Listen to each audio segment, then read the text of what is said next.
TV 2020 ekranlarından mutlu akşamlar sevgili izleyenler. Diyalog Medya Grubu Genel Yayın Yönetmeni Sayın Reşat Akar'la birlikte Gündem Özel programında sizlerleyiz. Evet, elektrikte akaryakıtın gelişiyle ilgili nihayet net bir açıklama yapıldı. Gemi cumartesi sabahı geliyor. Cumartesi gününe yetecek kadar da yakıt var. Yine böyle ucu ucuna.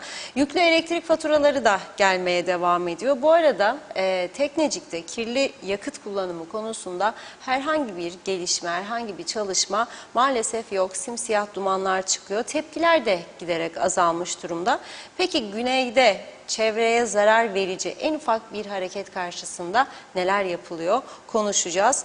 Evet, ayrıca elektrikle ilgili işletmelerden iflas mesajları geliyor. Destek olmadan maaş ve primlerin ödenemeyeceğini söylüyor işletme sahipleri. Fakat yine bu konuyla ilgili de hükümetten herhangi bir açıklama henüz yapılmış değil. Son olarak suçlarda patlama yaşanıyor diyebiliriz. Ünlü bir avukat uyuşturucu ve silah meselesinden bugün mahkemeye çıkarıldı. Dün bir polis memuru görevi kötüye kullandığı iddiasıyla tutuklandı. Daha başka olaylar da var. Hepsine değineceğiz. Süremiz el verdiğince sizlerin de mesajlarını bekliyoruz. Evet Reşat Bey, merhaba. Merhabalar Funda Hanım. Herkese hayırlı günler dileyerek başlayalım. Evet, bugün tabii ki Kuzey Kıbrıs'ın gündeminde sürekli elektrik konusu vardır ve var olmaya da devam edecek. Çünkü herhangi bir olumlu, ileriye dönük, umut verici bir proje yok, bir önlem yok, bir karar yok. Hiç kimsenin de bu işi umursadığı yok. Aslında açık söylemek lazım, halk olarak bizler de umursamıyoruz. Geçici bir süre fatura geldiği gün bir tepki, bir bağırma, bir çağırma, 2 gün sonra gündem değişiyor, herkes normal yaşantısına dönüyor ve bırakıyor.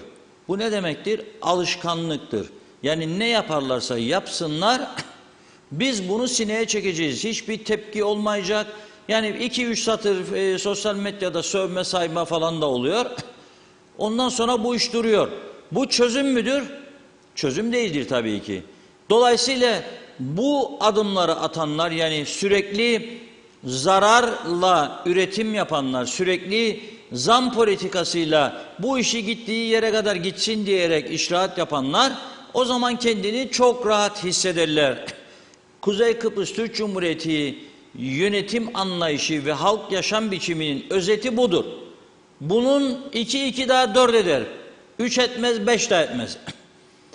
İlk 1-2 gün tepki, o da dediğim gibi klavye başında veya kahve sohbetlerinde veya meyhane sohbetlerinde gördüm ya ne olacak işte bu şudur budur var. İşte utanmaz bunlar, çaldılar maldılar falan. Öyle orada kalıyor bu iş. Ama bakınız, öğretmenleri dün gösterdim size. Sendikalar çok güçlü. Topluyor aidatları Devlet Maliye Bakanlığı. O da bir kurnaz sanan kendini, eski bir Maliye Bakanı'nın yaptığı meseledir. Bırak üyeleri kapı kapı geçsin, toplasın bakalım, toplayabilir mi bu parayı? Toplayamaz. Ama maliye topluyor, peşin kesiyor maaşlardan, aktarıyor. O zaman onlar da güçleniyor. Güçlendikçe de vuruyor, kırıyor, döküyor. Sözde ülke yönetenler de sözde bir gün sonra geri adım atıyorlar. Diyor, aman aman diyor, başım ağrımasın diyor. Yaptığın iş doğruysa niye başın ağrısın? Nereden korkuyorsun? Demek ki senin de korktuğun bir şeyler var. O zaman bu görevleri niye kabul ediyorsunuz? Niye kabul ediyorsunuz? Eğer sen OECD ülkelerinin yarısının da altında bir saatle çalışıyor diyorsan öğretmenler, o zaman bunu düzelteceksin. Ama benim şu anda vurgulamak istediğim, maaş falan çalışma, tatil matil meselesine geldi mi, kırma dökme serbest, polisi devirme, kapıları kırma, içeri girme, yahut da başka bir mesele, dozerler, traktörlerle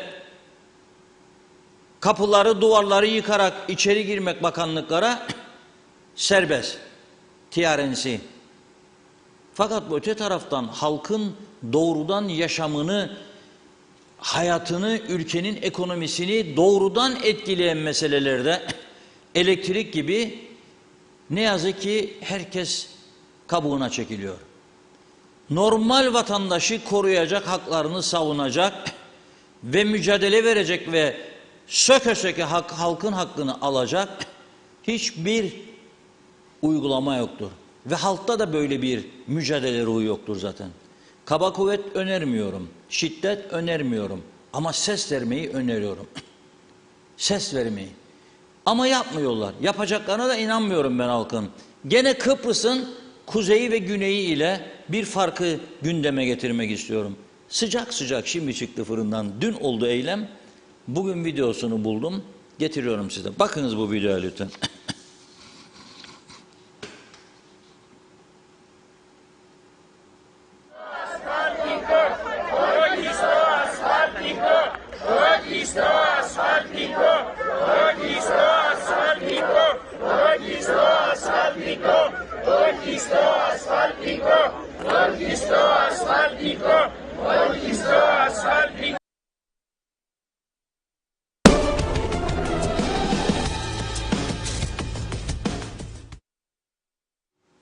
Evet, burası Lefkoşa'nın Rum kesimi, Lefkoşa'ya bağlı Mitsero köyü, Mitsero köyü. Nedir bu halkın yaptığı orada, köy halkı? Çocuklara varıncaya kadar taşıdılar oraya. Oradaki köy halkı kendi bölgelerinde bir asfalt fabrikası kurulacakmış. Lütfen dikkat ediniz. Asfalt fabrikası. Zehirli dumanlar çıkacak diye, onların yaşamını etkileyecek diye sokaklara döküldüler dün. Bugün de sonucunu aldılar. Rum yönetimi başkanı Anastasiadis bizzat müdahale etti olaya. Çünkü dün bu eylemden sonra polisle çatıştı halk. Çünkü o asfalt fabrikasını kuracak olanlar polisten yardım istediler. Polis gitti, halkla itişti, kalkıştı. Bugün Rum devlet başkanı el koydu meseleye ve dedi ki asfalt fabrikasının yapımı durdurulacak. O köye asfalt fabrikası kurulmayacak. Mücadelenin sonu halkın mücadelesi. Sendikaların değil, halkın, köy halkının mücadelesi. Tekneciye bakalım o zehir dumanlara. O bütün bölgeyi zehirler. Neredesiniz siz yahu Çatalköy'de, Esenyalı'da, Datlısu'dakiler? Sadece bana şikayet, ona şikayet. Neredesiniz siz ya? Ne gitmezsiniz buraya be kardeşler, siz de 2 gün 3 gün eylem yapasınız. Gerekirse durdurasınız bunu. Ülke karanlık, zaten karanlık, aydınlık mı bu ülke zaten? Yani bu ülke aydınlık mı zannediyorsunuz zaten şu anda? Her yönüyle kararmış olduğunu göremiyor muyuz ya bu ülkenin? Daha karanlık günler kapınızdadır. Göremiyor musunuz bunları? Ey insanlar, size sorarım ya. Zehirlendik Reşat Bey, mesajlar yağıyor. Zehirlendik gene. Ne yapıyorsunuz soruyorum. Ne yapıyorsunuz? Bir köy halkını gösterdim size güneyde. İnsanlık onuru denen bir şey var ya. Adamlar orada onurlarını çiğnetmediler. Polis itti mitti direndiler. Çocukları da dizdiler oraya. Yaptırmayacak size dediler ve yaptırmadılar. 24 saatte geri adım atıldı. Bizde nerede geri adım atılıyor? Nerede? Belediyeler gitti, yıkarık dökerik dedi meclisi, reform kaldı. Sendika, 2 öğretmen sendikası gitti dün, çalışma saatleri koşulları ama başka şeyler de varmış nice içinde, bilmiyoruz tabii nedir. Nice din ağırlıklı falan şeyler, baskı varsa söylesinler. Onlar da durdurdu. Eğitim Bakanı ertesi gün mecbur kaldı. Ne küfürler kaldı yemediği bir gün önce, ne bir şey, ertesi gün aldı karşısına. Biz zaten uzlaşıdan yanayık, daha önce de konuştuyduk da bilmem ne yaptıydık da falan da filan da. O da geri adım. Beni zehirledin senin. Beni zehirliyorsun her gün. Hem çıkardığın zehirle, kara dumanla, hem de yolladığın faturalarla zehirliyorsun beni. Yolladığın faturalarla beni zehirliyorsun sen. Nasıl çıkacak bu işin içinden? Sorarım bu ülkede sözde, bu ülkenin gaymağını yiyenlere de. Kardeşçiklerim, size 3.000 lira televizyon reklamı teklif ediliyor da çekmecenizden çıkarıp gösteriyorsunuz. Hiç adam çalıştırmayan veya bir kişine idare eden bir başka televizyonun faturasını, bak o koydu 1000 liraya da sen verdin 3000 lira. Vermem sana bunu. Verme bana bunu. Layık olduğun şekilde her türlü bütün kurumların gidecek. Sen o 1000 lira verdiğin şekilde layıksın. Karanlıklar maranlıklar dolaşacak. Bütün gün filmlerle yayıncılık olacak. Sen de orada oynattığını düşüneceksin. Ya da bir düşüncen vardır. Bazıları da üst makamlarındır falan. Onlara yağcılığını çekmiş olacaksın ki onlar da senin vergi ya diğer meselelerini görmezden gelecek. Yalancının mumu yatsıya kadar yanar. Bu özel hayatta da böyledir. Hayatı yalan üzerine kurulmuş hiçbir kimsenin başarılı olduğu ya da sonunun iyi geldiği görülmüş, duyulmuş değildir. Yalan bir yere kadar. Sonunda finito festa, biter. Bir yere kadar bir şeyler koparırsın, kazanırsın, o günler geçer. Sonunda da yaya kalırsın. Bu böyledir. Devlet yaşantısında da böyle. Biz yalan üzerine bir devlet yönetimi kurduk diyeyim. Yalan üzerine bir devlet yönetimi kurduk. Yalan üzerine kurumlar yarattık. 50 tane milletvekili. Namusum ve şerefim üzerine and içerim. Ne için? Ülkemin bütünlüğünü falan filan, KKTC'nin ilerlemesini, yükselmesini koruyor, bilmem ne, insan hak ve hürriyetlerini koruyacağıma falan filan. Hangi hak hürriyetimi korudum? Zehirliyor beni her gün. Hangi hak hürriyetimi korudum da giden orada bir yemin gösterişi yapan bana, bazıları da 8 defada tekrarlarda okur o kısacık yemin metnini. Hepsi yalan. Yemin de yalan. Hani neyimi korudun bana? Söyle, örnek ver bana. Hem beni zehirliyor hem de kazıklıyor beni. Daha ucuz fiyata teklifler geliyor, görmek bile istemiyor. Düşünmek bile istemiyor, konuşmuyor. Da ben hala bugün oldu, yeni açıklama yapmış elektrik kurumunun yönetim kurulu başkanı da demiş, yakıt beklediğimiz gemi cumartesi sabah inşallah gelecek, burada olacak. O saate kadar da elektrik santralında yakıt yeterlidir. Yeterlidir. Gemi bir rüzgar çıktı falan filanla sallandı da gelmedi. Bir şey değil, bu da kaderdir. Ya o kadar da olsun, görmezsiniz siz galiba. Çin'le Tayvan çatışıyor, Amerika falan filan. Görmen ya işte Amerika Biden karar verdi. Drone'la Afganistan liderini öldürdü. Görmen ya sen Küba'da insanlar. Ha o çok devrimci olanlara söylerim. Küba'ya bile elektrik satar. Buraya 15 sente teklif veren şirket Karadeniz Holding, Küba'ya, komünistlere. Aynı zamanda da Küba'dan öyle bir göç olduğunu duyuyorum şimdi Meksika sınırına. Oradan da Amerika'ya kaçmak isterler. Sürünüyor insanlar açlıktan. Fakir fukara korona patlaması varmış. Yani birebir duyuyorum her gün haberleri. Çünkü burada yaşayan bir Kübalı arkadaş var. Her gün alıyorum. Onun ailesi de Meksika sınırından nihayet başarmışlar, tutuklanma bir şekilde kaçıyorlar. Komünizm. Kaçış korkunç vaziyette. Bizim buradakiler bazıları bize Küba rejimini getirmek isterler. Fidel Castro gibi mücadele, devrimci. Öğretmenlerde de var ha böyle severler. Bir bakmazlar ya Küba'da neler oluyor. Fakir halk daha da fakirleşiyor. Aç, susuz, ilaç yok, korona patladı, yemek yok, hiçbir şey yok. Sefalet. Üsttekiler de mutlu. Ve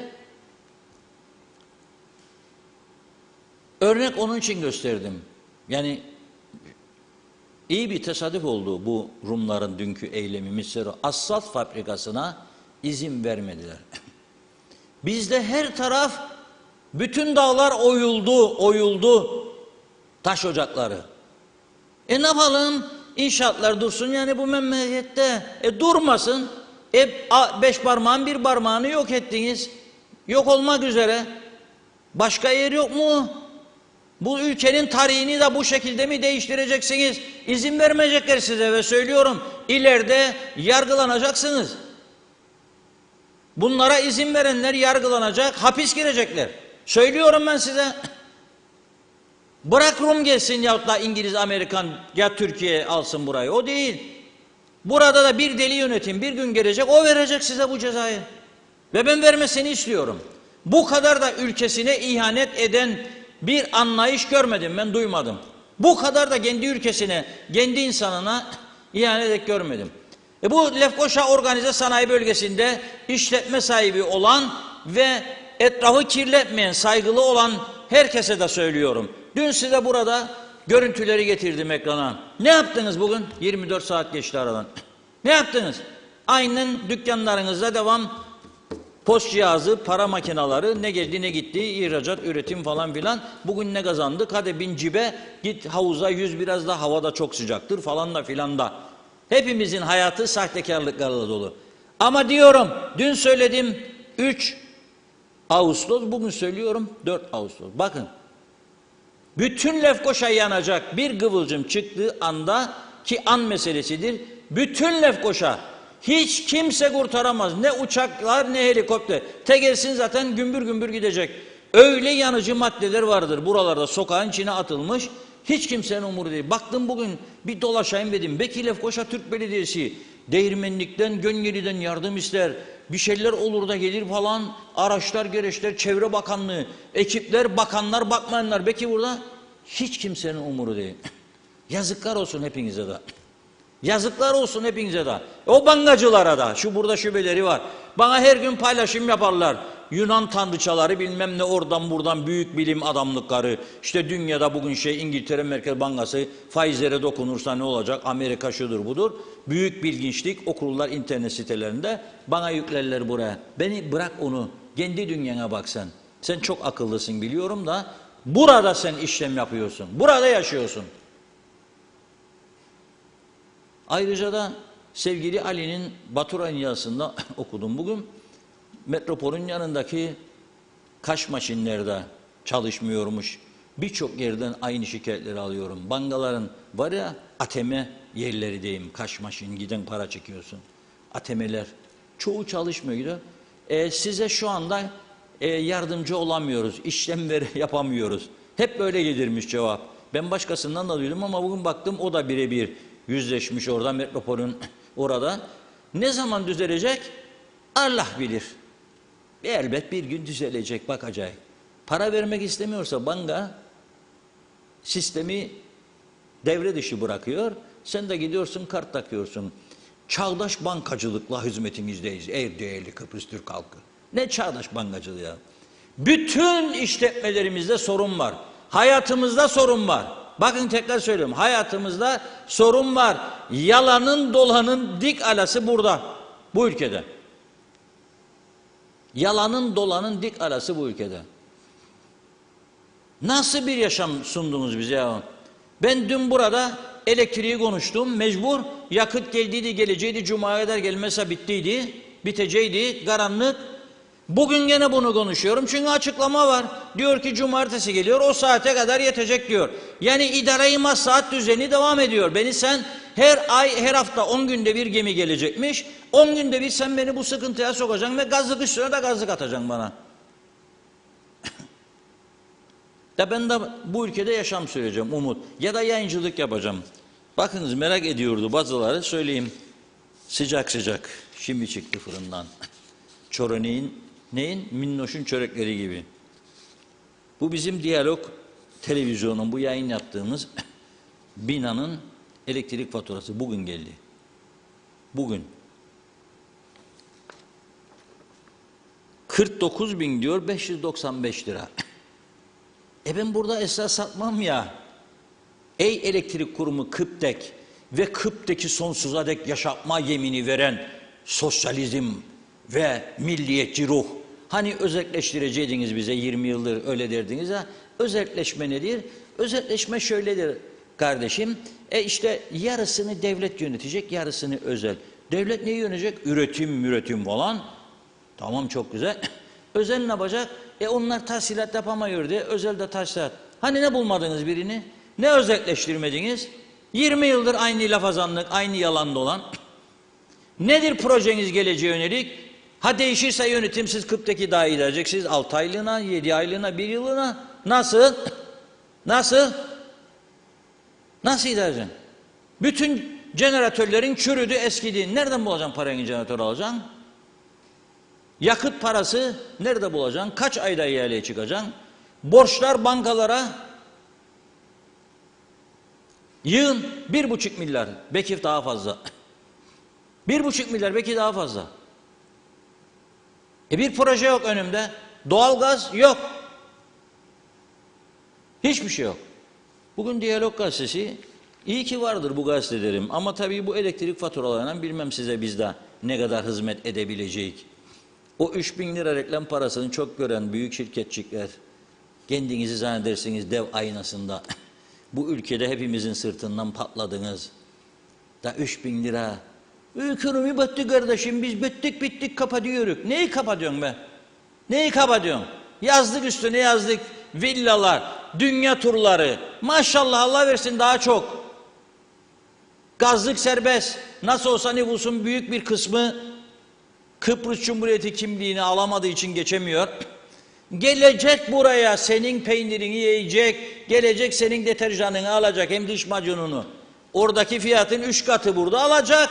Mecbur sen de bunu görünce ihtiyacın mı var reklam verirsin ya senin.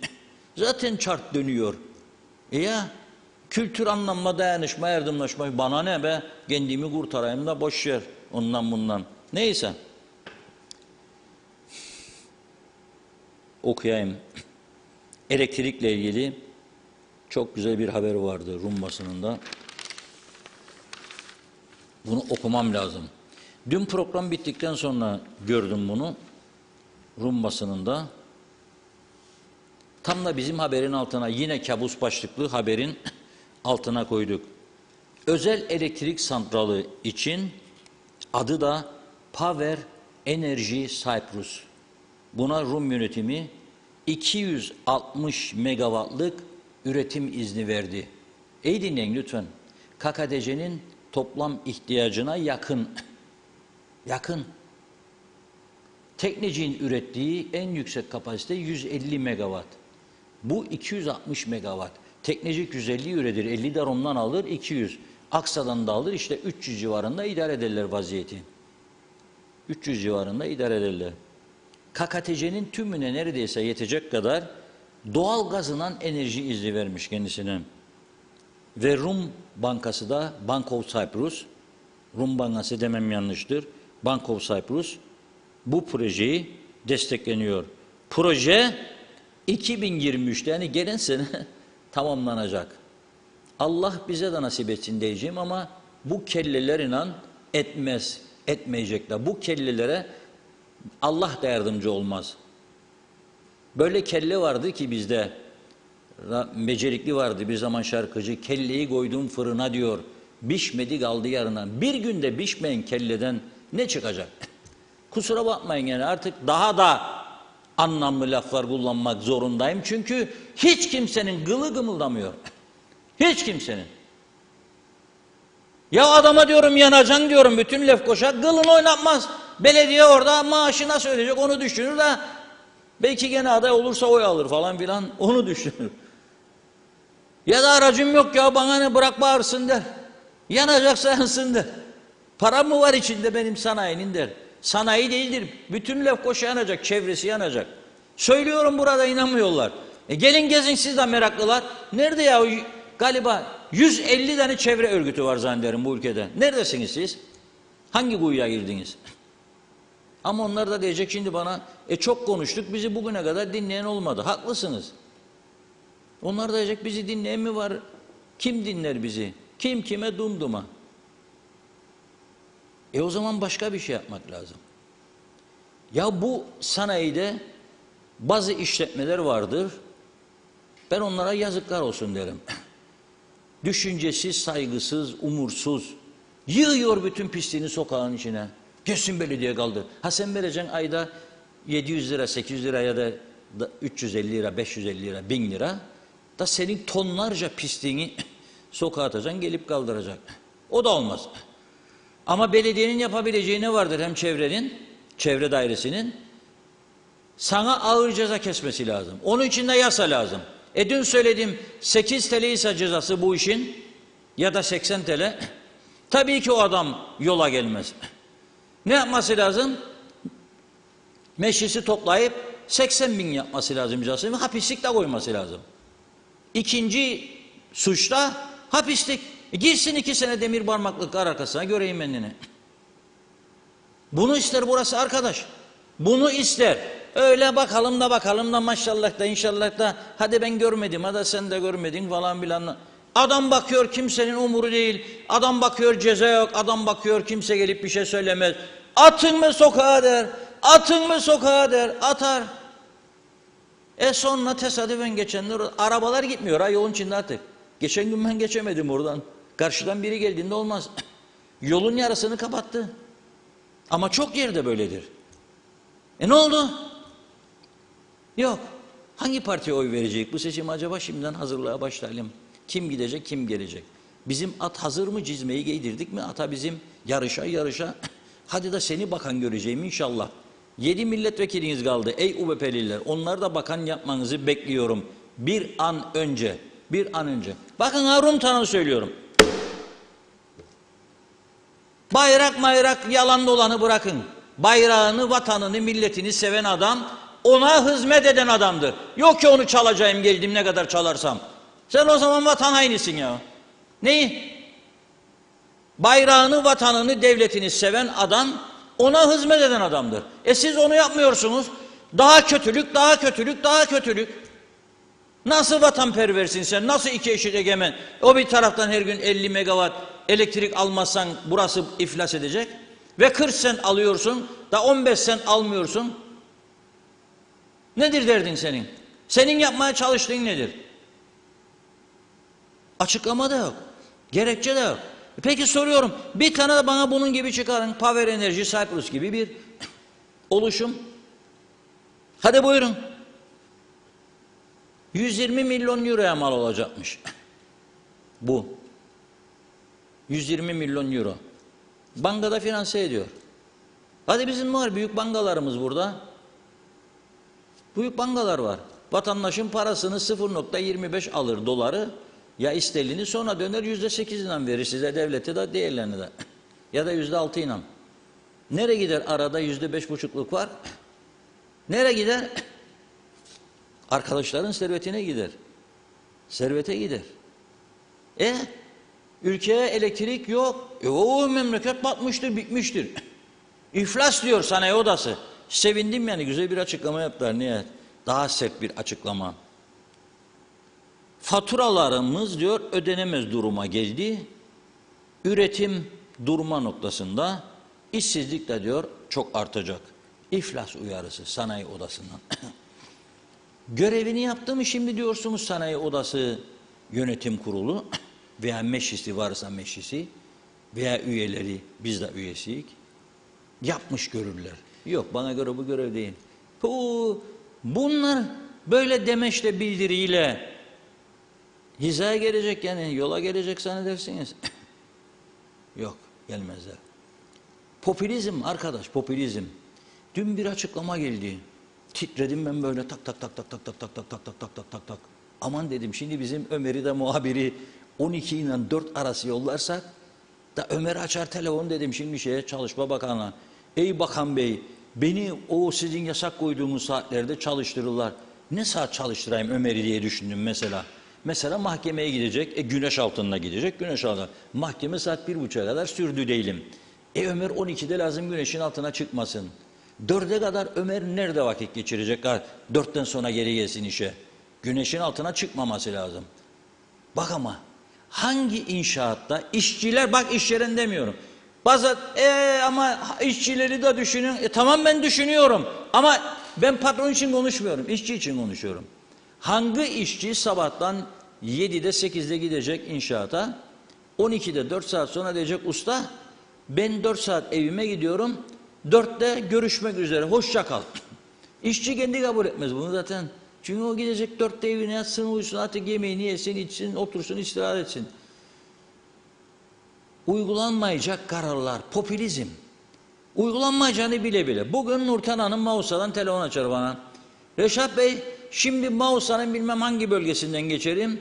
İşçiler çatır çatır çalışır inşaatlarda. Saat kaç? 1. Ne karar aldılar? 12'den 4'e. Sen bu kararı alan makam denetleyebilecek gücün var mıdır ki bu kararı alıyorsun? Sen kaçakları denetleyemeyeceğini açıkladın bana. %45 kayıt dışılık var dedin. Ama denetleyemem adamım yok dedin. Onu denetleyemeyen adam ki para getirecek. İnşaatları gezecek bir. Esentepe'de, Datlısu'da, Karpaz'da, Yeşilırmak'ta oralara gönderecek adamların kaç bin kişi var? Denetleyecek. Tamamen popülizm. Çok sevdiğim İçişleri Bakanı, sevgili arkadaşım. Onu da gördüm bugün bir paylaşımcık yaptı. Avcıları mutlu ettim demek istiyor. Av ruhsatları asgari ücretin %15'i iken 20 iken galiba 15. Böyle bir değişiklik yapmış. Asgari ücretten göre hesaplanırmış. Daha az para alacağım av ruhsatlarından. Bakanlar Kurulu'nda bekliyordu, geçirdim diyor. Ben ne beklerdim Bakanlar Kurulu'ndan? Ormanlar yandı. Hayvan kalmadı be arkadaşlar memlekette. Bunlar hayvanları öldürme hareketine indirim yapıyorlar. Öleceğim vallahi. Yoktur dünyada benzeri. Ormanlar yandı, kuş kalmadı. Keklik kalmadı. Bıldırcın kalmadı. Tavşan kalmadı. Yaktık hepsini be bunun içinde, hepsini birlikte. Hepsini birlikte yaktık. Da indirimci avcılara memnun edeyim av kesimini. 2 sene, 3 sene, 4 sene avı yasaklamalıydınız. Ama korkarsınız çünkü bilmem kaç bin tane av ruhsatı olan, silahı olan adam varmış. Bana ne be? Senin ülkende orman kalmadı, kuş kalmadı, hayvan kalmadı. İnsanlık onurumuzu kaybettik doğrudan bu ülkede.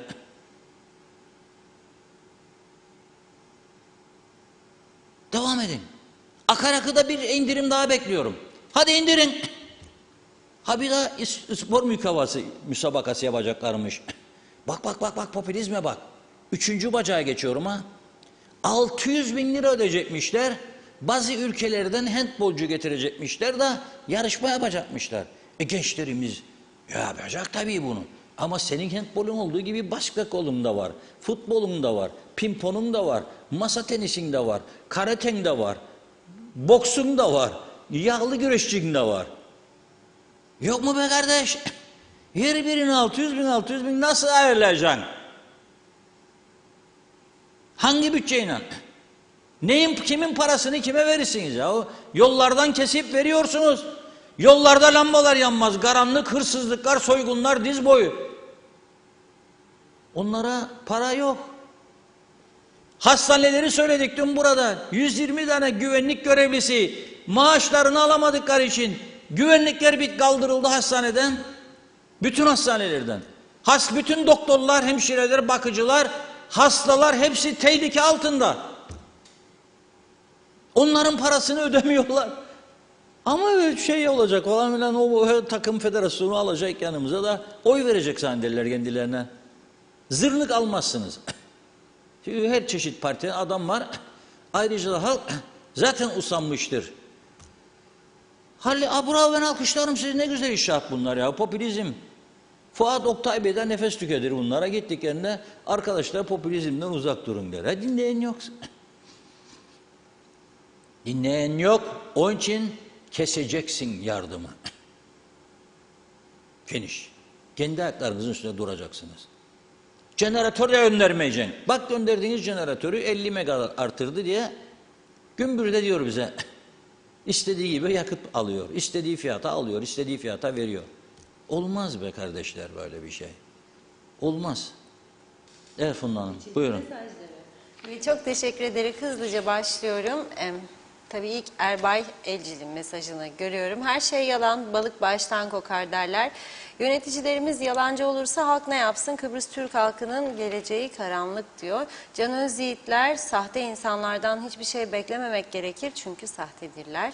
İlker Çetin, bir görüntüler yollamış ama ilk mesajınız gitti maalesef.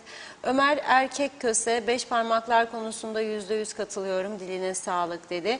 Necdet Mavigözlü Hüseyin Özgürgün'ün yargılandığı gibi şimdiki yöneticiler de yargılanırlar Sayaraker Hellim devleti olamadık, Rumlara Hellim'i kaptırdık, bari pastırma devleti olalım. Belki ihracatta kazanırız. Sevda Uçar, Olgun Bey açıklama yapmış, Aralık ayında ferahlayacakmışız diyor Kuzey Kıbrıs için. Şaka gibi dalga geçer diyor. Ah Reşat abim, anlatmaktan yürek tükendi ama demiş.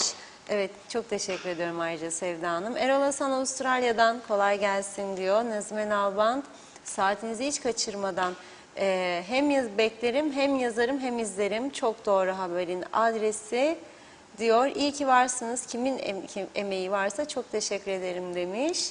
Evet, emeklerinizi kimse ödeyemez. Bir de inanın çok düşünüyorum. İnşallah bu akaryakıt gecikmez. Yine karanlıklarda olmayız. Bu sıcaklarda elektriksiz bırakmazlar. Onun için çok dikkatli olsun herkes demiş. Kuru otlar da ortalığı tuttu. Herkes dikkat etsin diyor. Yangın da olmasın lütfen, sevgiler. Evet, Ayşen Dern... bilmem ne olduktan sonra kapıya mandala sarmış koca karı diyor. Dağları yok ettikten sonra Avrupa Birliği bunları assa ne olur, asmasa ne olur demiş. Ülgen Derin.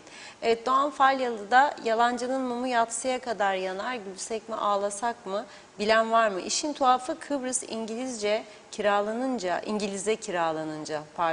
niye Türk'ü, Rum'u, Düzinyan'ı, Maronit'i diye sevinç gösterileri yaptılar? Acaba İngilizce çok sevdiklerinden mi, yoksa çil çil altına kavuşacaklarından mı? Kim bilirse bizi de aydınlansın demiş, sevaptır. Mehmet İnancı, Reşat Bey, 32 bin mazbata mağduru, insanımız hapishane yolunda. Bu nasıl devlet, bu nasıl bir yönetim? İnsanımız karnını doyuramıyor, çocuğuna harçlık veremiyor. Hükümetseniz buna bir çare bulmalısınız. Bir söz diyor ki, milleti yaşat ki devlet yaşasın. Ama sizler halkı her gün öldürüyorsunuz. Bestami Gezer, batırdıkları kurumların acısını halkın sırtından çıkarıyorlar. Yazık değil mi? İnsanlara Kıptek sadece bir örnek. Hiç kimse hakkını helal etmeyecek. Beddualarım da sizinle olacak, bilin. Evet, Hatice Momini yayınlar demiş. Vedat Alagöz, Allah sizlerden razı olsun. Çok güzel konulara değiniyorsunuz. Halkın sesi oluyorsunuz. Allah razı olsun Reşat Bey. Bir iyilik yapın. Sizin öncülüğünüzde halk yürüyüşü yapalım. Sen liderlik yaparsan başarırız. Bir kıvılcım bekliyoruz sizden. Yüz binlerce insan yollara dökülürse önümüzde kimse duramaz. Bir olalım, birlik olalım. Saygılar sunuyorum. Dilara Kortu, uyardığınız halde temizlemiyorlar. Yazıklar olsun verilen oylara.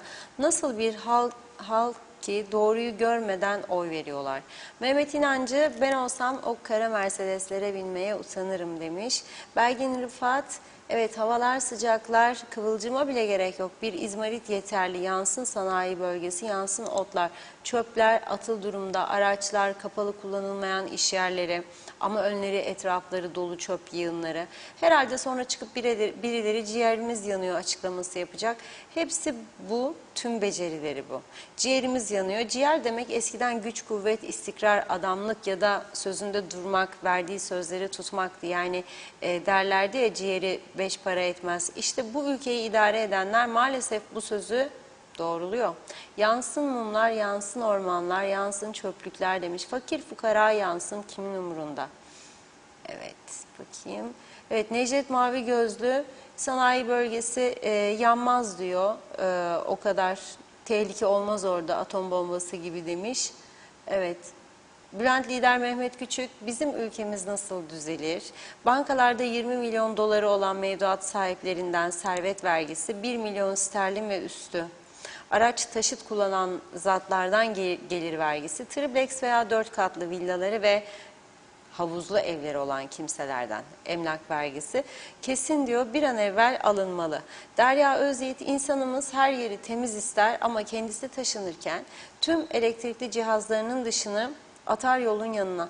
Belediye de onları almıyor, öyle kalıyor orada. Getiren firma alıp gitmesi gerekir halbuki. Düzen ve ceza olsa bunları yapamaz kimse. Can Özyiğitler demiş, anlamaz bu insanlar diyor. Zeka Üçer Londra'dan selamlarını yolladı. Hüseyin Derici, öncelikle iyi yayınlar. Reşat Bey, KKTC'nin düzelmesi için 4. Murat gibi bir padişah lazım. Ki diyor böyle her kim haksızlık yapar boynu vurula desin. Evet, Sibel Serin teşekkür ediyoruz. İbrahim Yalçın da Pile'den selamlar demiş. Evet, bakıyorum. Derya Özyiğit, ağır işçiler için kondu yasaklar. Rum kesiminde Ağustos ayında bir ay tatil ilan edilir. Sıcakta çalışma yasaklanır. Nazime Nalbant, evet, gerek yurt içinde gerek yurt dışında yaşayan herkese güzel Kıbrıs'ından selamlar, sevgiler. Hayat pahalılığı aldı başına gidiyor. Her gün değişik fiyatlar görüyorum. Denetim yapılmıyor. Yapsalardı diyor, böyle olmazdı demiş. Alamayan çok kişiler görüyorum. Üzülüyorum. İnşallah bu pahalılığın önüne geçilir. Emine Özatilla, maalesef Reşat Bey, her yerimiz çöplük, yazıklar olsun, ancak boş konuşuyoruz. Türkiye'ye giderim cennet gibi, buraya geldiğimde sanki köye gelirim. Her yer pislik, bir güzellik, düzen yok demiş. İyi ki varsınız, ağzınıza sağlık.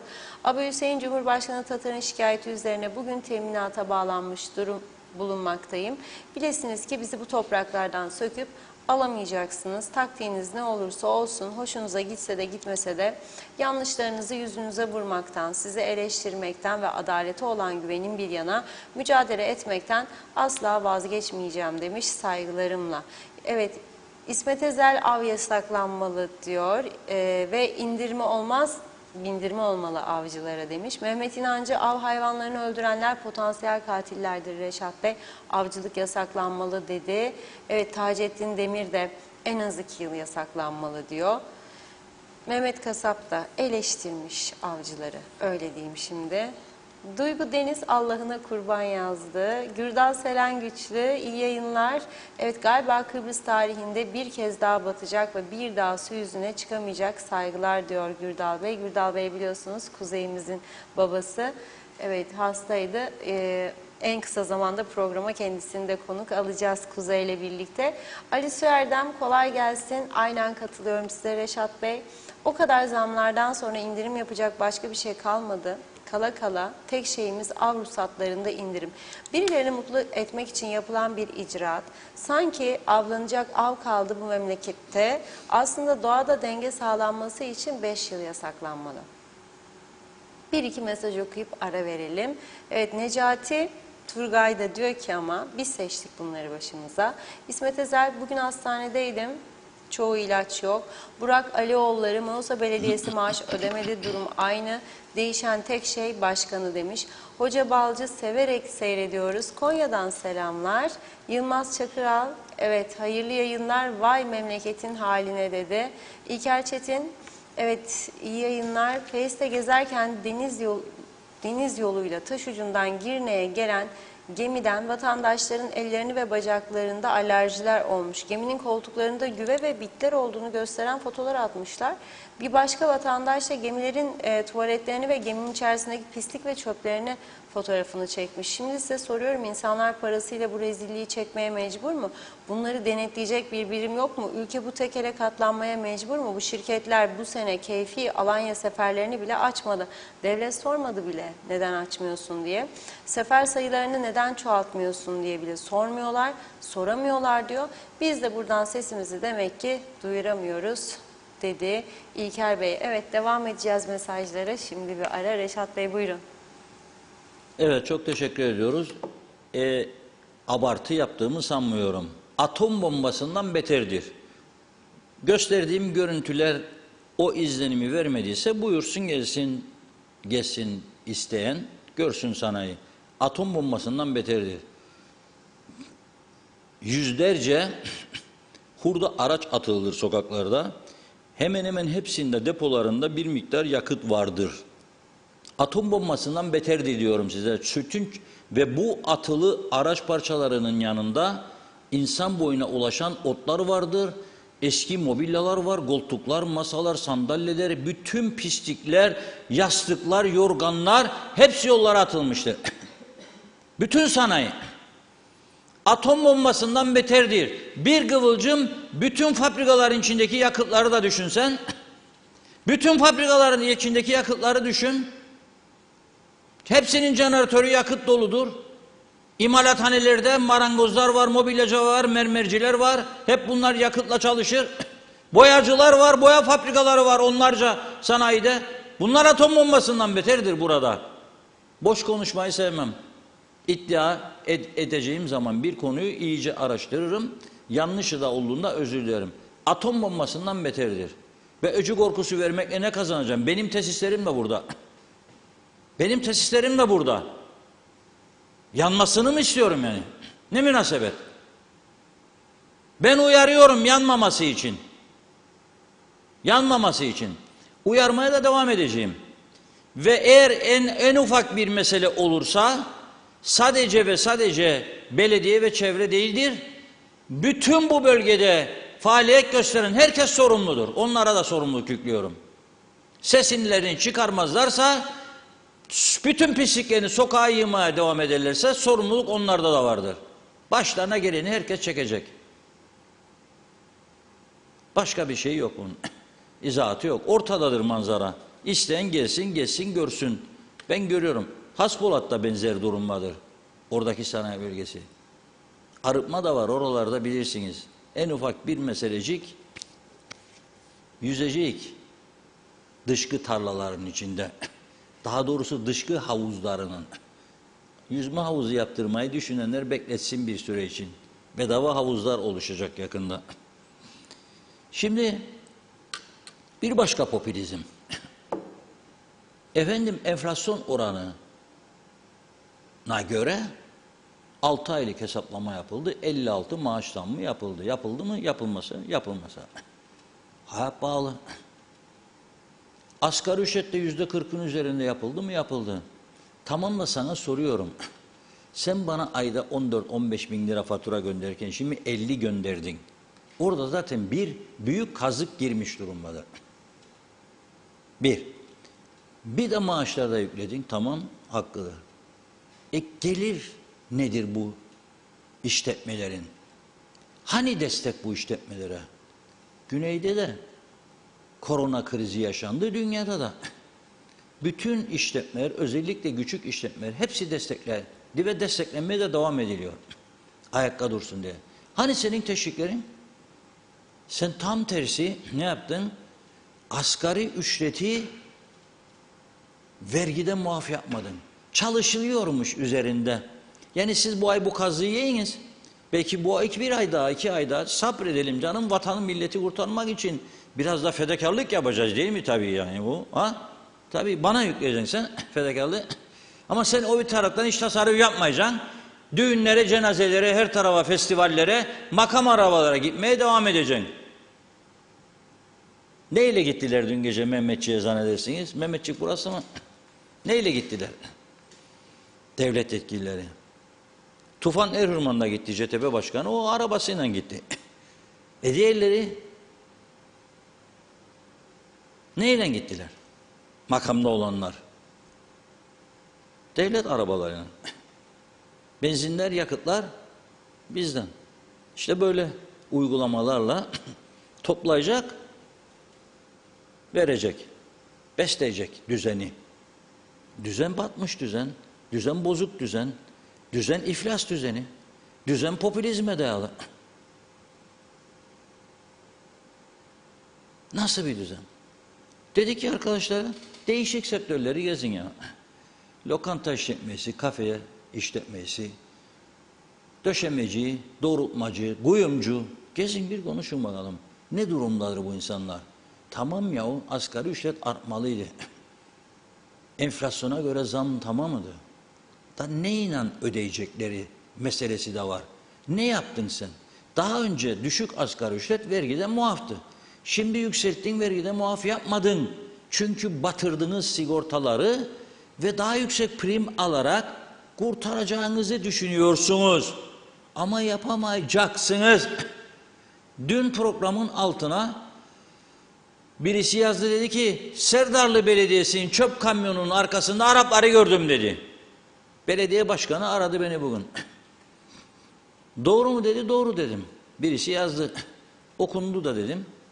Nedir dedim, ben de seni arayacağım. Yalan değil dedi bana Reşat Bey dedi. 2 tane Pakistanlıdır arkada. Ama çalışma izinlidirler. Sigortaları ihtiyaç sandığı ödenir. İyi dedim, bravo size, ben değilim ödeyen dedi. Başka işte çalışırlar dedi. Günde 3 saat de bize çalışırlar. Sigortası ihtiyaç sandığı ödenir. Benden dedi 5 kişi çıktı. Ben dedi mevcutların maaşlarını ödeyemiyorum. Şimdi 3 saat çöp toplayacağım haftada 4 gün diye kadrolu 4 kişi alacağım, 5 kişi zaten batmıştır dedi. Tam batacağım dedi. Onun için haftada 4 gün 3'er saat öderim yemiyelerini, zaten sigortası var, ihtiyaç sandığı var. Ayrıca ben de çöp sigortası yaptırdım dedi. Arabada bir şey olursa var. Rahatım dedi. Aferin dedim. Almanya, ah Almanya, Almanya diyor. Kıbrıslı Türkler gibi cingöz bulamanya. Aslında cingöz değil. Rum'un dediğindenik biz. Be'elelele o der bir şey söyler bize. Ben öyle görüyorum. Kimse kusura bakmasın ya. IQ'su çok yüksek arkadaşlarımız var da genelleme yaptım. Be'elelele o der Rum. Çok haklıydı. Şimdi daha da haklıdır. Çünkü 74 öncesinde daha iyiydi düzenimiz. Yani yok ki özgürlük anlamında söylerim asker gelmeseydi. Hayır. Yok da o günleri, saldırı günleri ararım. Hayır. Haşa. Ama o günlerde kendi kendimizi yönetme becerimiz daha iyiydi. O zor koşullarda dayanışma ruhumuz, insanlığımız, yardımlaşma zihniyetimiz çok daha iyiydi. Eğitim çok daha kaliteliydi. İlkokulda İngilizce okurduk haftada 3 gün, dalga geçmeyin. Batırdınız şimdi her şeyi. Alın diplomalarınızı, suyunu sıkın içiniz. Çözümden sonra Avrupa'da inşallah. Neyse. Ne yaptıydı Almanya? Koronada meselesi başlayınca bir süre iş yerleri durdu. Destekledi mi? Destekledi. Sonra dedi ki bundan böyle dedi devlet kurumlarda dahil işe girerken kart takılacak, çıkarken kart takılacak. Kaç saat çalıştığı otomatik sisteme girecek. Sistem de onun maaşını hesaplayıp ay başında verecek. Budur dünyanın yeni düzeni. Yok geleceksin bana işe 2 saat günde hizmet vereceksin. 4 saatte oturacaksın. Kahve çay bir de memleket meselelerini çözeceksin orada. Sonra beni 8 saat ödeyeceksin. Ödeyemez. Buna dönecek herkes. Dönmelidir. Çok güzel yaptı. Ben kutluyorum kendisini. Buna döneceksin. Yoktur çaren. 3 saat dağıtacağım. 5 saatte oturacağım. 8 saat. 3 saat bana çalışacaksın. 3 saat başkasına, 2 saat başkasına gerekirse. Veyahut da 3-6'da bitireceksin işi. Daha karlı da olabilirsin. Çalıştığın saat kadar. Ha Almanya bizim gibi güzel bulamaz ya. O yapıyor çünkü çok fakirdir biliyorsunuz. Yani hiçbir şeyi yok. İflas etmiş bir memleket. Sanayi manayi yok, hiçbir şey. Uçak yok. Sadece işte öyle tarlalarda, marlalarda. Biz burada petrol denizinin içinde yüzüyoruz. Altın rezervlerimiz korkunç. Brunei Sultanı'na yarışacak durumda. Onun için bizde ne gerek var önlem almaya? Yadırgamayalım demek ki yaptığını diyorum. Doldurdular belediyelerin işlerini. Şimdi çöpleri temizleyecek adam yok birçoğundan. Ama çekiniyorlar, mahcuptular, çıkıp söylesinler bunu. Çöpleri toplayacak adamları kalmadı. Yolları çizecek, boyayacak belediye sınırları içinde adamları yok. Ya da yaparlarsa çok rezil bir durum. Bağırdık, çağırdık, söylendik, fotoğraf, televizyon. 17-18 Temmuz'da 20 Temmuz var diye ya geçecekler tören. Doktor Fazıl Işık Bulvarı'nı tam tören alanın önünü yerleri boyadılar. Kısa bir mesafe yani 200-300 metrelik bir yer en fazla. Dedim o gün boyamayı yaparlarken gördüm. İyi be bu bayramlar var. Ama inşallah dedim gene sulu boyayla boyamazlar da bir hafta sonra çıksın. Bir hafta gitmedi vallahi billahi. 5 gün sonra yollarda silindi o boyalar. Belediye yaptıysa işleri çürük demektir. Özele yaptırdılarsa çalıyor kendilerini demektir. Bu işi bilmez demektir. Hırsızlık var demektir. Kusura bakmasın. 5 günde yerlerde trafik çizgileri silinmez arkadaş. Ne soruşturmazsınız bunu? Ne bakmazsınız? Yok mu bunun bir sorumluluğu, bir cezası falan? Yani dostlar 20 Temmuz'da görsün bizi yollar çizilmiştir.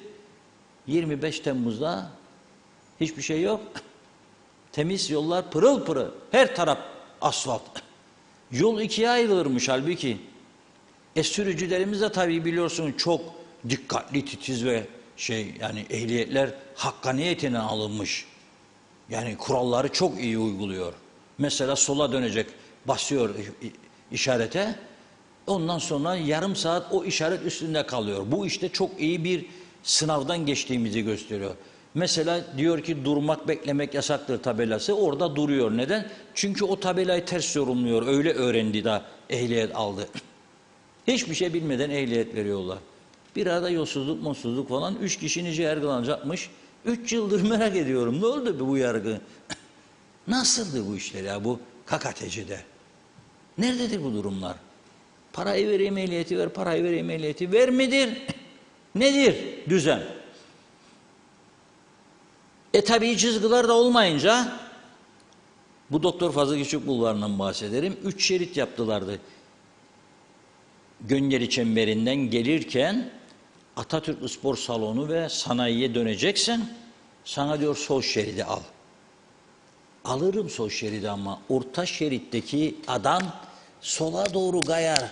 Ezecek beni, bumbar gibi yapacak. Hele kamyonlar ışık yak, korna çal. Bir de bakar böyle. Dövecek seni. Tabi yolda çizgilerin olmaması da onlara haklılık payı verir. Bütün işlerimiz yalan, dolan, sahtekarlık. Bir tane Avrupa'ya benzer yasal uygulama gösterin, alnınızdan öpeyim. Bir tane. Yoktur kardeşler, yoktur. Becerimiz, yeteneğimiz de bu kadardır. Ha beklemeyin iyi insanlar siyasete girecek de bilmem ne. Çünkü gireni dövdürecek mekanizmalar kurdular.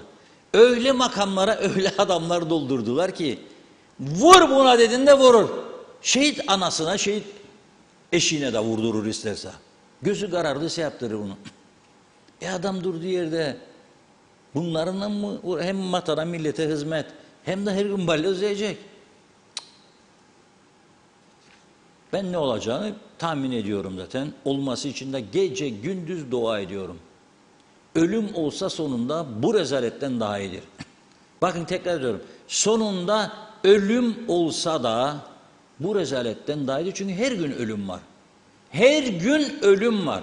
Elektrikler kesildi mi kesilecek miydi? Vay gene kesildi yandık. Akaryakıt geldi. Aman faturalar bilmem ne. Su aktıydı akmadıydı. Belediye çöpü aldıydı almadıydı. Komşu getirdi inşaat atıklarını. Kumlar çakıllar durur kapının önünde. 3 yıldır kimse gımıldatmaz. Her pencere açtığımda topraklar içine girer. Apartmanda 3 daire. Aman Araplar geldi. 8 tane 10'dan 15 tane 20 tane Afrikalı oldu içinde. Sabahlara kadar gün bada gün esrar parteri olan. Polis aman kardeş gelemeyik şimdi çok yoğunluk. 6 tane bütün Lefkoşa'da adli şube memuru. Artırın polis. Artıramayık para yok. 600.000 lira veriyorum hem pol yarışması. Hadi bakın bizim iktidarımız sizin yan yana. AFA ruhsatlarına indiriyorum. Gidin vurun. Hayvan kalmadı. İnsanları vurun be insanları. Hayvan kalmadıysa öteki hayvanlar var. Vurun. This is TRNC forever. Arkadaşlar yalan dünyasında kendi kendimizi daha fazla kandıramayıp izin vermeyecekler. Vermeyecekler. Ayıptır bu artık. Yazık günahtır. Bu kadar da olacak, olmaz ya. Neyse dinleyelim bakalım ne diyor bu iş adamları, ne söylüyorlar. Hükümete bir mesaj var mı yok mu?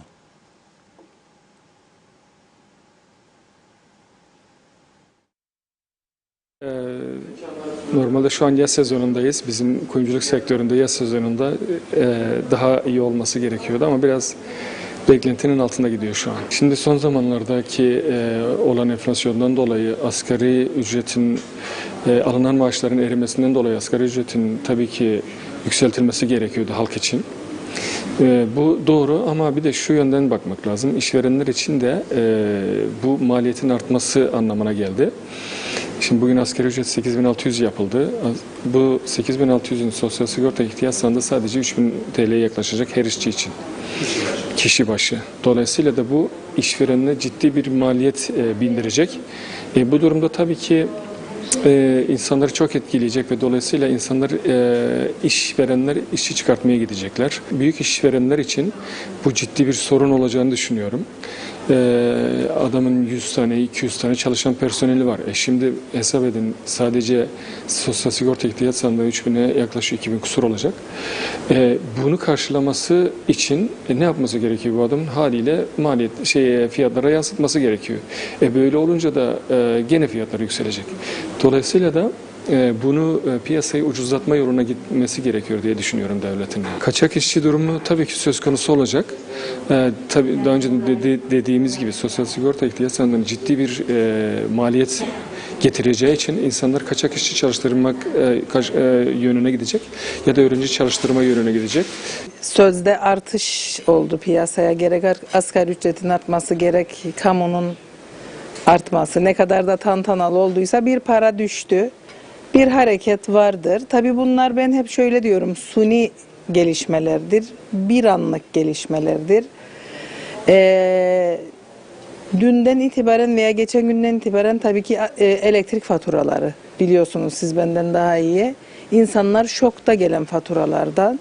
Biz devlet değiliz. Devlet çalışanlarına bir yerden para bulunur ve ödenilir maaş, biliyorsunuz. Yani %42 bir artış yapıldı. Az değil bu artış. Tabii ki de çalışanın hakkı, yetmiyor para, fakat işletmeler için de gerçekten artık giderler çok yüksek oluyor. Elektriği, suyu, asgari ücreti zorlanmaya başlayacağız hep birlikte diye düşünüyorum. Ne yapılması lazım? Çok ciddi reformlar lazım bu memlekette. Yani işte partileri geçtim artık. Ben Cumhurbaşkanlığında geçtim. Partiler üstü kararlar alınıp doğru dürüst yasalar düzenlenip ve halka bunu ciddi bir şekilde anlatarak hep birlikte elimizden ne gelirse herkesin katkı koyarak belki çıkabiliriz. Üretim maliyetlerimiz çok fazla arttı. Müşteri sayımız artsa bile üretim maliyetlerimiz çok fazla arttığı için çok fazla bir denge yok açıkçası. Bu konuda çok zorlanıyoruz. Yani üretim yaparken gelir gider dengemiz çok değişti. En son mesela gelen elektrik faturaları herkesi etkiledi ülkede. Örneğin elektrik faturamız bir fabrika için 5-6 bin civarı gelirken bugün 15-16 bin TL civarında konuşuyoruz. Bu da maliyetlerin çok artması sebep oluyor. Aynı zamanda ham maddemiz çok yükseliyor gün geçtikçe. Çünkü dolar ve euro üzerinden biz ham madde alımı yapıyoruz Türkiye'den. Bu da bizi tabii doğal olarak etkiliyor. Asgari ücret artışı yani iyi anlamda etkilemesini beklerken pek de öyle olmadı. Çünkü insanların alım gücü gün geçtikçe düşmeye devam ediyor. İnsanlar temel ihtiyaçlarını karşılamaya çalışırken diğer ürünleri almakta çok zorlanıyor. Çünkü aynı zamanda diğer ürünlerin fiyatları da artıyor. Yani asgari ücrete yapılan orandan daha fazla bir maliyet artışı var. Bu anlamda da çok faydalı olduğunu düşünmüyorum asgari ücretin. Yani bu rakamda olması çok faydalı olmadı. Bir kere devletin aldığı vergiler çok yüksek. Bizden de aldığı vergiler. Örneğin biz %10 vergiyle çalışıyoruz. Bizim yurt dışından getirdiğimiz ürünlerde %40 vergi uygulanıyor ülkeye girerken. Ham maddeleri dahil olmak üzere. Maliyet girdileri çok fazla açıkçası. Bu var. İkincisi devlet kendi örneğin elektrikten aldığı vergi oranını düşürebilir. Bu anlamda işverene destek olabilir, teşvik verilebilir. Bu gibi konularda daha fazla destek sağlanabilir diye düşünüyorum. İnsanlar sigorta ödememek için, doğal olarak maliyetlerden kısmak için ya işçi sayısını azaltmaya gideceklerdir ya da kaçak işçi çalıştırmaya gideceklerdir.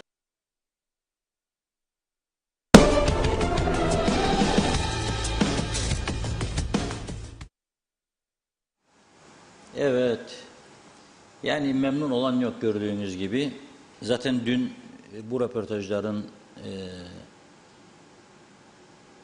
dışında Sanayi Odası'ndan da bir açıklama geldi. Programın başında söylemiştim. Onlar da iflas mesajı veriyorlar. İşletmeler elektrik parasını diğer ödeyemez durumda, harcamaları karşılayamaz durumda.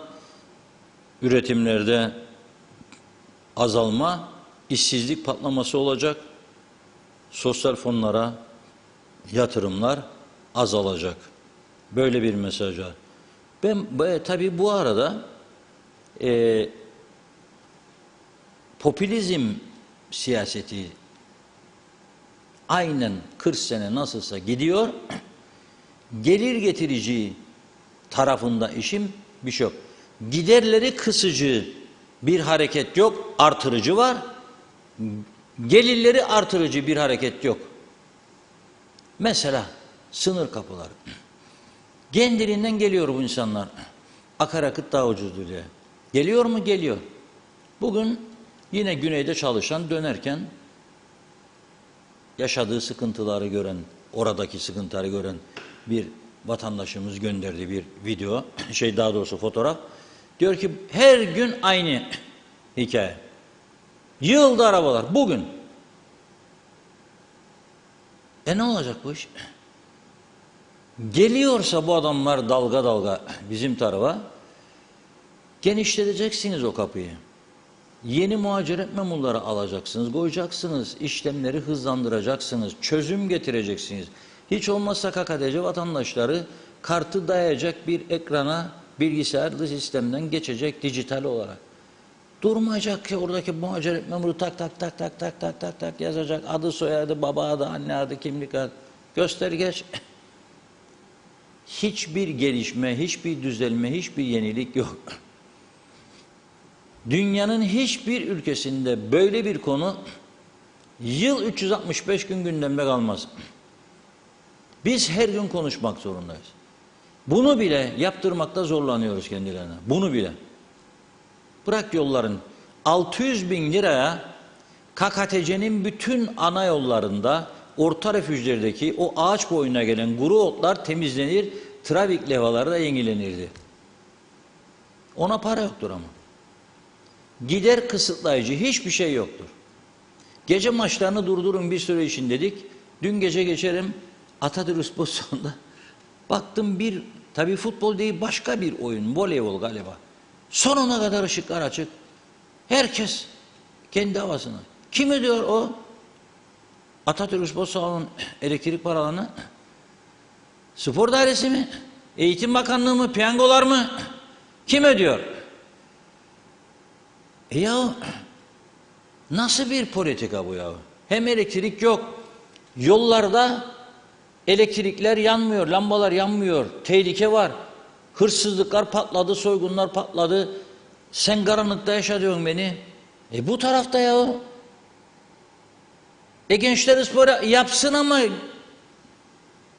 farklı saatlerde yapsın. Yoktur senin elektriğin yok, paran yok, pulun yok. Yani onun için ben gelir getirici bir hareket yaptıklarını göremiyorum. Sadece tabii zam üstüne, elektrik zammı falan. Bunun dışında bir şey göremiyorum ama giderlerde bir kısıtlama hiç yok. Senden başlayacak tasarruf tedbiri yok. Herhangi bir gelişme göremiyorum. Üzücü bir durum. Ama biz de tabii alıştırıldık diye fazla bir sorun yaşamıyoruz. Öyle görüyorum ben. Önemli polisiye olaylar var. Az sonra bu sinemada. Bekleyin bizi. Önce bir müzik dinleyelim.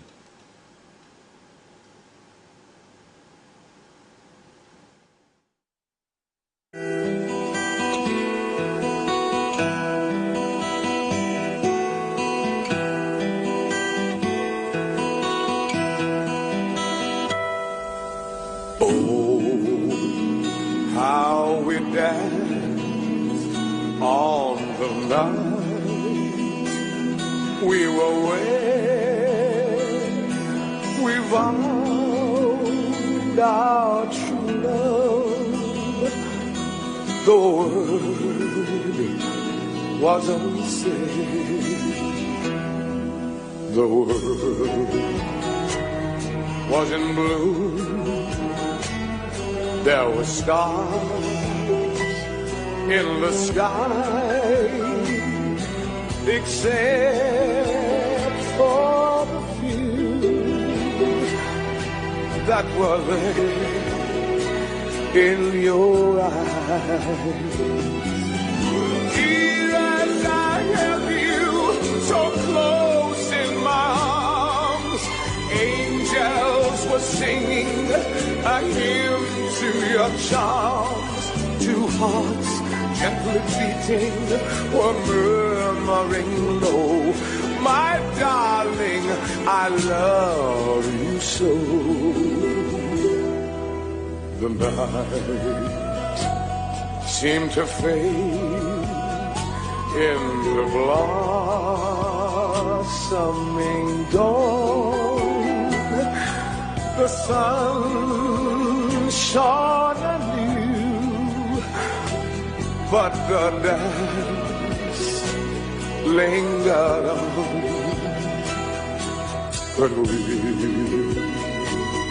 But relive that sweet moment sublime. We'd find that our love is unaltered by time. Dear, as I held you so close in my arms, angels were singing a hymn to your charms. Two hearts gently beating were murmuring low, my darling, I love you so.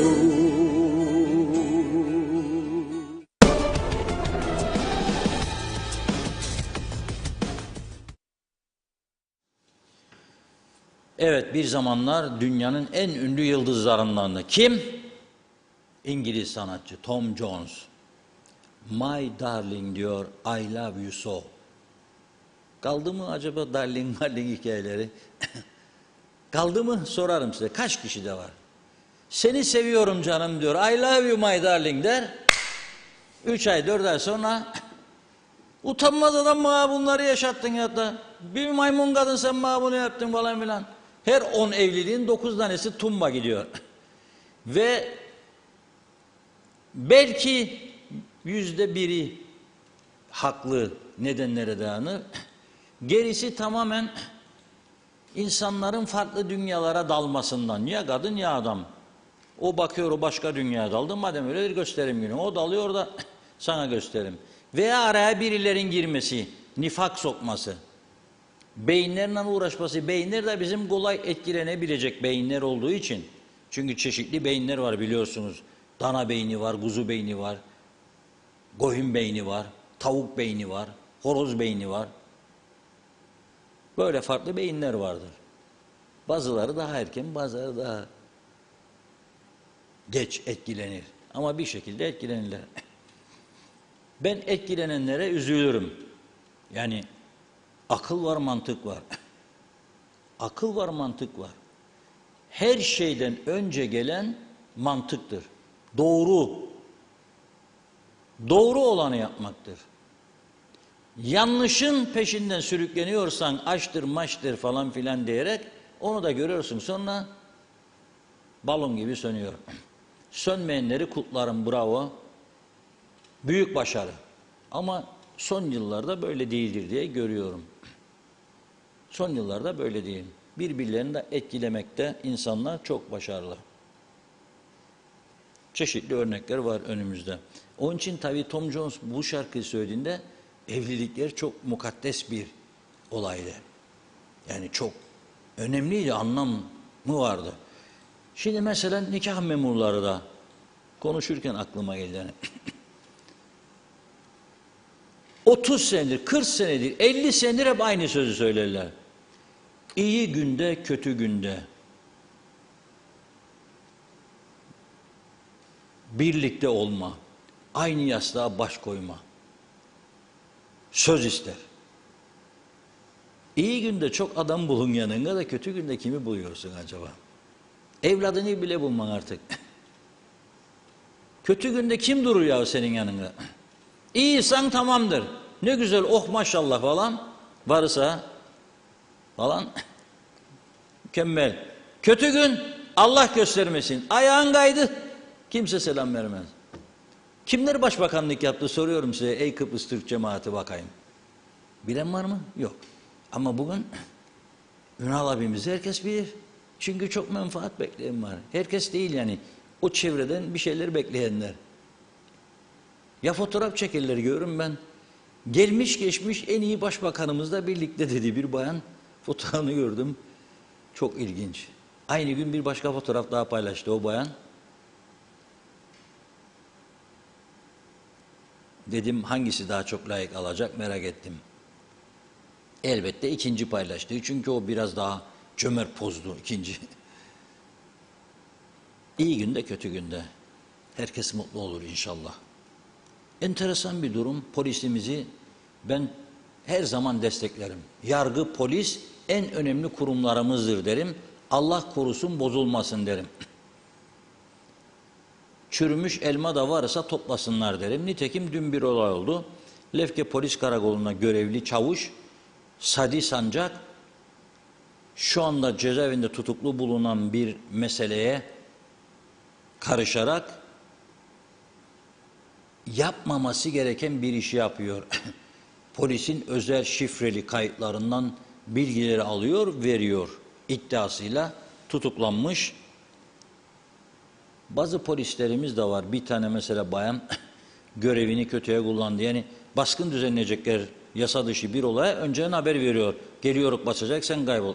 O da kendisine villa almış falan filan iddiaları vardı. Cezaevindedir şu anda. Çürük elmaları erken temizlemek lazım. Ve cesur davranmak lazım. Bilmiyorum daha mahkemeden cezası çıkmadı ama dün mahkeme huzuruna çıkarıldı. Galiba suçunu kabul etti. Yayınlandı da gazetede o yüzden fotoğrafı geliyor. Geçelim. Bakın çok önemlilerini okuyorum size. Bugün ünlü bir avukatımız zincir operasyonu çerçevesinde Alsancak Yeşiltepe bölgesinden Alsancak'ta çok ünlü bir yer oldu. Lapta Alsancak very popüler, very. Çok gece kulübü, bar var, meyhane var, eğlence yerleri.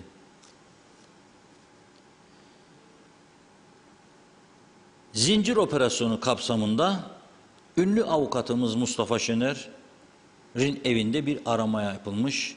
7 gram Hint keneviri, 1 gram tütün ile karışık Hint keneviri.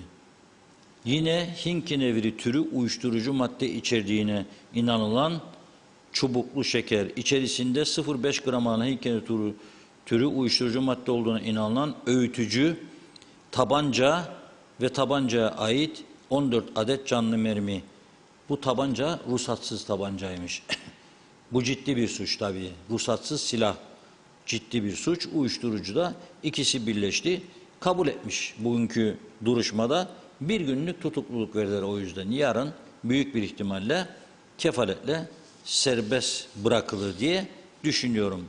Adı operasyonun zincir operasyonu. 9 milimetre kayıt dışı tabanca ve 10 adet canlı mermi gönüllü ifade vererek suçunu kabul etmiş. Ve öğrencisiyle ilişkiye giren öğretmen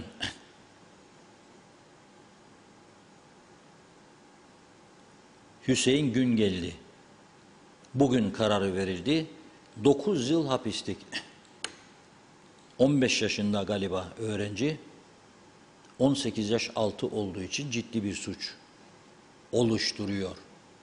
Gönüllü olsa bile karşı taraf ağır bir suç oluyor. 18 yaş, 17 yaş altı çok ağır bir suç kabul ediliyor.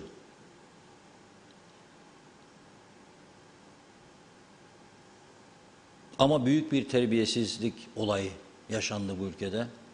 Çok ağır, pek nadir görülen bir olay ama artık görülüyor ülkemizde maalesef.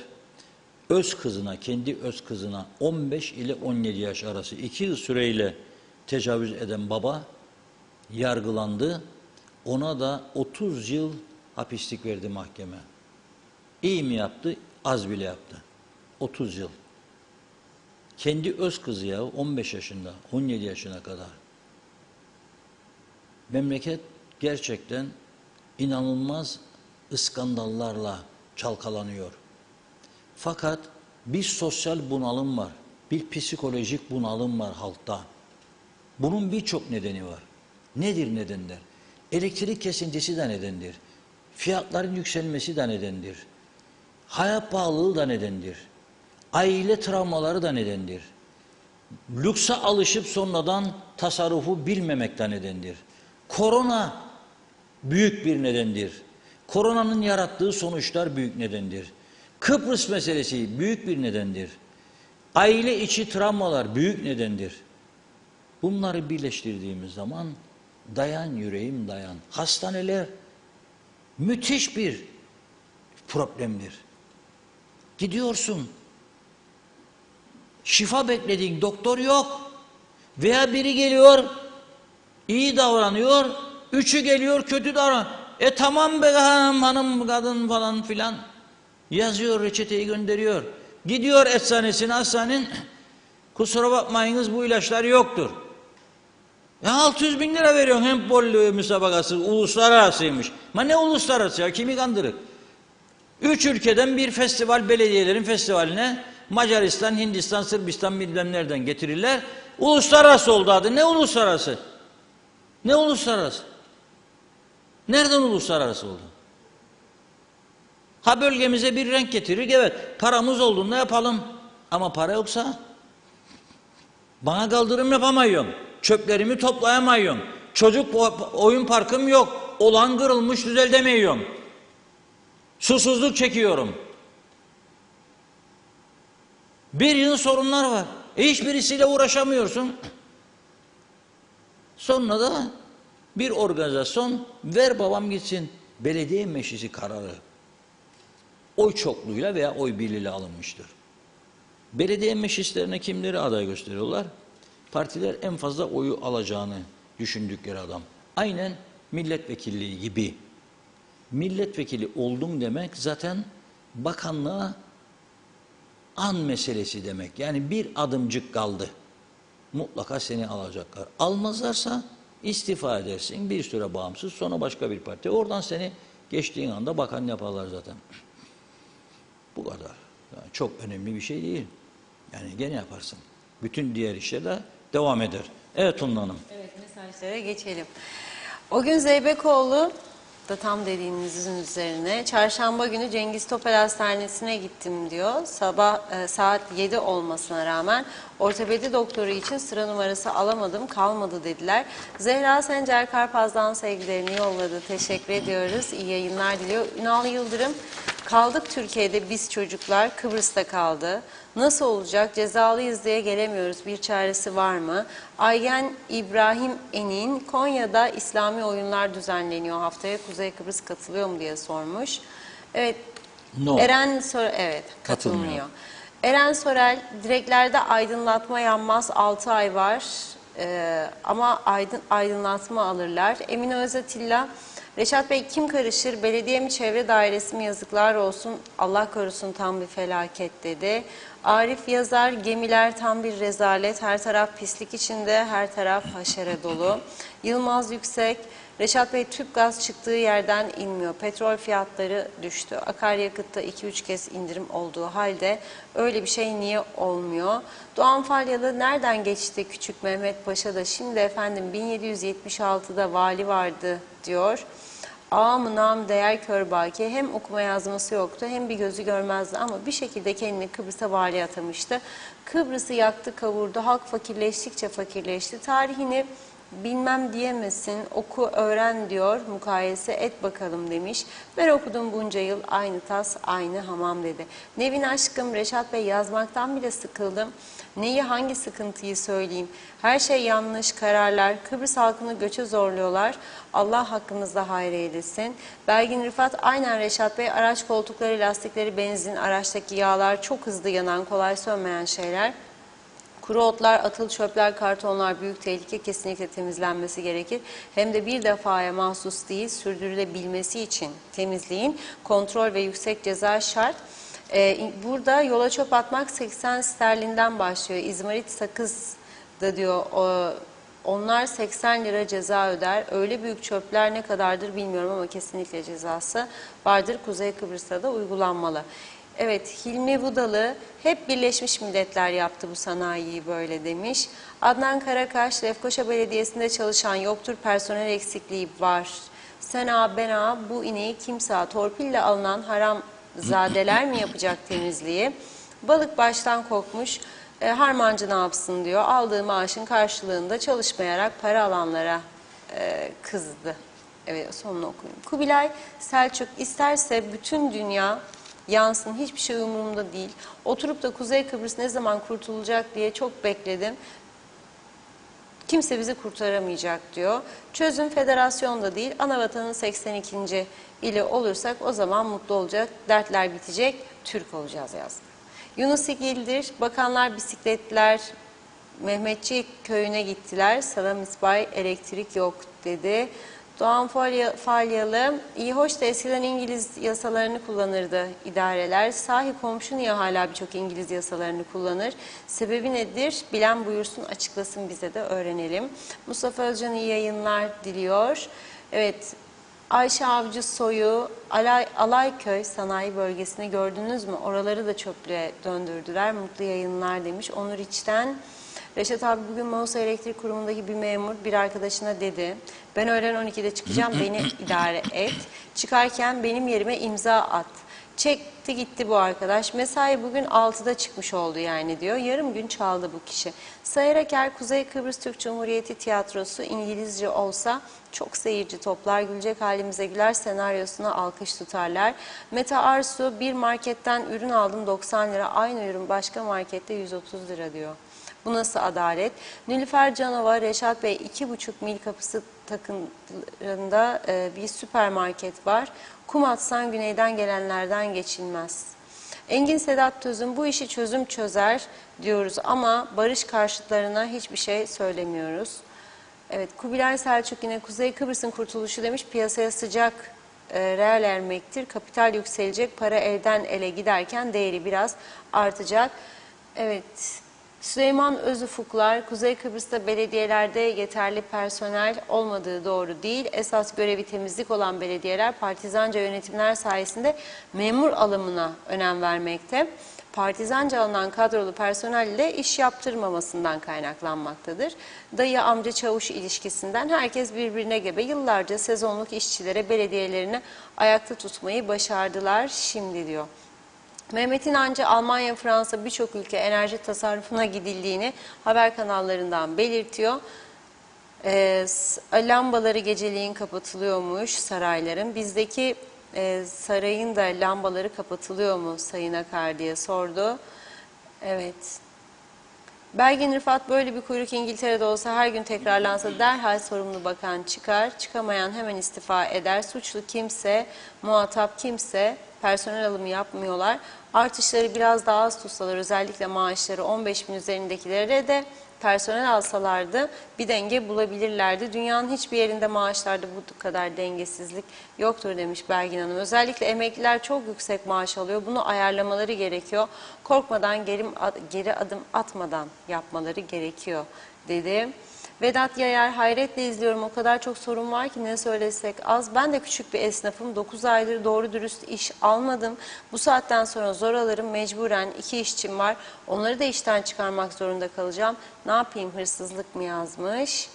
Evet, Mehmet İnancı, B12 almayanların beyni az çalışırmış diyor. İsmail Gürakansel, anlayamadım mesajı. Necdet Mavi Gözlü, Tom Jones İngiliz değil diyor. Sömürgesi olan Gallerlidir diye detaylı bilgiyi paylaştı bizle. Evet, yarın buluşmak umuduyla dedi. Afrika Birleşik Pakistan Cumhuriyeti'nden. Mehmet İnancı, avukatların bazılarının işleri yalan dolan demiş. İlker Çetin, hani Fuat Oktay Bey talimat vermişti. Uçaklar yurt içi kapsamına alınacaktı. Ondan da bir şey çıkmadı. Vatandaşın gözüne baka baka yalan söylediler, yine kandırdılar diyor. Mustafa Kurak, eleştiri yapanlara derler ki sevgisiz çocukluk geçirenler hiçbir şey beğenmezler. Her şeyden hoşnutsuz, hep muhaliftirler. Çocukken sevgi pıtırcığı bile olsa bu ülkede büyüyüp de aklın kesmeye başladığında yaşadığı olumsuzluklar karşısında gayri ihtiyari isyankar olur demiş. Zeliha Adaman, gel seçime gir, seçelim seni, iyi yayınlar demiş. İsmet Sencer, harikasınız diyor. Mehmet Uçaner de full şikayet ama dinleyen yok demiş. İki mesaj daha var. Bir mesaj daha vardı. Necdet Mavi Gözlü diyor ki Kuzey Kıbrıs Birleşik Afrika Pakistan Cumhuriyeti'nden hayırlı günler. Afrikalıları gündeme getirin. Nüfusları her geçen gün artıyor. Her yer gündüz gündüz zifiri karanlık. Afrikalılara vatandaşlık veriliyormuş. Gündeme getirin demiş. Adamlar iş yerleri açıyor. Memleket elden gitti dedi. Evet, zannediyorum tamamladım. Çok teşekkür ediyoruz. Reşat Bey buyurun. Evet, çok teşekkür ediyoruz. Biz de bugün programın sonuna geldik. Bir mesaj geldi önüme şimdi. Öğretmenler uzlaşıya varamamış Eğitim Bakanı'yla. Dolayısıyla Orta Eğitim Öğretmenler Sendikası'nın mesajını gönderdiler bana. Belki ilkokulda öyledir. Yani KıTÖS'te belki aynı duyuru yapmıştır. Emin değilim. 5 Ağustos yani yarın Cuma günü saat 11.30'da yeniden eylem çağrısı yapılıyor ve bütün öğretmenlere bu eyleme destek verme çağrısı yapılıyor. Bunu da buradan aktarmış olalım. Yarın inşallah daha güzel haberlerle uyanırız. Evet, ben tasarrufu çok destekliyorum. Keşke bakanlıklarımız, Cumhurbaşkanlığımız herkes tasarrufu yapsa. Kendi kurumumuzda da yapmaya çalışıyoruz. Tabii zaman zaman kontrol dışı elektrik kullanımları oluyor mu? Oluyor. Bu, gene söylüyorum, her şey kültür sorunudur. Çalıştığın iş yerini evin gibi düşünürsen, çıkacağın odanın ışıklarını kapatırsın, klimasını kapatırsın. Bana ne deyip çıkarsan, o iş yeri senin yerin değildir. Bir süre sonra sen oraya yabancı düşersin. Onun da ne manaya geldiğini herkes bilir. Devlet dairelerinde de aynıdır. Ama bir kontrol var mıdır? Hayır, yoktur. Bakanlıklarda klimalar nasıl çalıştırılır? Kim bakar? Bir küçücük ülkenin bakanlık makamı ne demektir? Bu kadarcık bir yer ne kadar büyütüldü gözümüzde? Nedir bakan veya bakmayan? Müdür, müsteşar. Gezeceksin bakanlıkta, tuvaletlerin lambalarına kadar kapayacaksın. Bu da senin görevin dahilindedir. Gideceksin Ercan Havaalanı, sık sık kontrol edeceksin. Sular akar mı, akmaz mı? Yollara bakacaksın. İşini yapmayan belediye görürsen başkanıyla konuşacaksın, çağıracaksın. Uzlaşıya varıp düzelteceksin. Bir haber aldığın zaman, bir yerden bir ihbar geldiği zaman oraya koşacaksın. Ama nedir mesele? Birçok işte oy yoktur. Oy getirici değildir. Ama şimdi mesela bazı bahsettiğim 3-4 popülist olaydan son dün mü bugün oy getirici meseleler. Yani verelim parayı, işte bu federasyonu mutlu edelim, işte bütün yönetici falan, bizim işte bu seçim falan filan. Yok. Evet, bugün bu kadar. Yarın inşallah yeniden birlikte oluruz. Ağzınıza sağlık. Çok teşekkür ediyoruz ve izleyicilerimize veda ediyoruz. Yarın yine aynı saatte görüşmek üzere. Hoşça kalın.